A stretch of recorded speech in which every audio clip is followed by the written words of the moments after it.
It's time to go back. Back to the year 2010. President William Henry Harrison died in 30 days.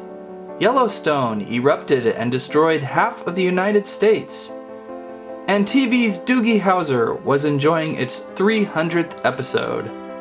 That's right, it's time to look at How to Train Your Dragon, the original Hideous Zippleback. Going backwards, here is the Zippleback in his package as he would appear on store shelves in 2010. You can tell he's really trying to escape this box. It was purchased on eBay with hook fang. A pretty good deal for this Zippleback, could run anywhere from $20 to $100 on eBay. You have to be a little patient and keep watching. On the back of the box we get a neat little bio of the dragon and the greatest action feature for the Zippleback, the zip-up necks and tails for aerodynamic flight, so looking forward to playing with that. And of course this blank box of the How to Train Your Dragon video game. So here we are out of the package, and for the life of me I really don't know how the best way to sit this guy down would be. I've got his heads laying down on the table here with his tail propping him up. You can kind of do a little twisty thing where he sits like this if you really bend him up almost into his attack wheel stance, but really difficult. You can see he's got two short arms up front, no articulation, and his back legs are tucked in, so there's not much going on for posing this guy really well other than getting some fishing line and hanging him. Other than that though, pretty fantastic looking Zippleback toy here. We've got the two-headed dragon going with the Hideous Zippleback, Barf and Belch, or Belch and Barf, whatever you prefer. We've got two kind of stumpy wings on this guy, which we had to assemble. They were apart in the package, so they're just posts fitting into his shoulders here, and they weren't too hard to install. And then we've got his tail here that is bending in all sorts of great directions.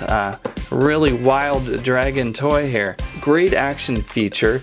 These original 2010 dragons had a little bit different approach than some of the newer stuff where it always seems to be a projectile, but here we've got the famous zipping ability of the tail and neck, and it takes you a little time to actually get these to fold in. They do it. If you sit by a warm fire and drink some hot chocolate, you'll be able to achieve that.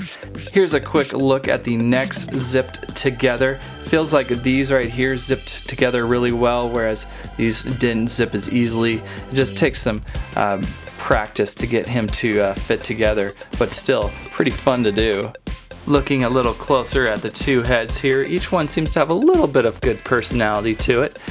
This head here with a little more buggy eye, and this eye a little more half shut. So that's kind of a neat feature. We've got these cool horns on their noses and coming up spiky like soft, but looking good. As for the short wing design, when you watch this guy in the movie and shows, it's usually a beautiful, colorful pattern of everything going on, and can't really do that with a toy and keep him cost effective, so it's just kind of a light lime green with a brown overcoat of paint. I should add that there does appear to be a wire in each of the necks and tails. You can tell by the little pinholes here, but it's really hard to get them to do much other than a sharp bend here and there.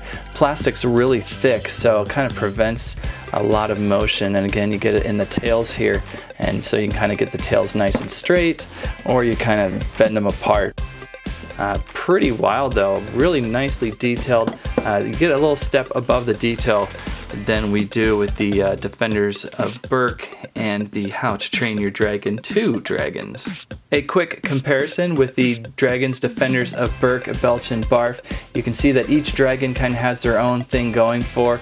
I think this one definitely has a lot more playability to it. Easier to stand, looks pretty cool overall, has a pretty neat action feature. It might be a little brighter green than this one here, but they both lack that brilliant, pretty color of a Zippleback. This one has this cool zip-up feature again that I kind of find fun and different, but again, this one just so much easier to play with. Of course, then we have the Great Wheel Dragon from How to Train Your Dragon 2, and this guy is just all sorts of weird and talk about special features, so this is probably the most max of weird special features, and this guy would be kind of in the middle of the three Belch and Barfs I have just shown. And here he is with Hook Fang from 2010.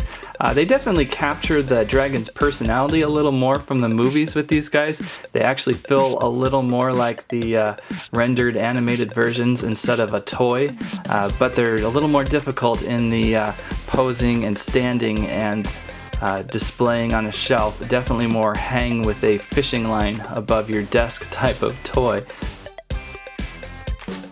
So that is the Hideous Zippleback from 2010. A pretty interesting How to Train Your Dragon toy indeed. If you're a big time collector and do not already have this guy, I guess I would recommend him. If not, I would stick with maybe one of the newer Belch and Barfs, as they're a little easier to stand. He does have some pretty funny character to him though, so I'm going to enjoy him quite a bit. And perhaps we will return to the year 2010 again someday soon. That's what I have to say about that. Thanks for watching Squirrel Stampede.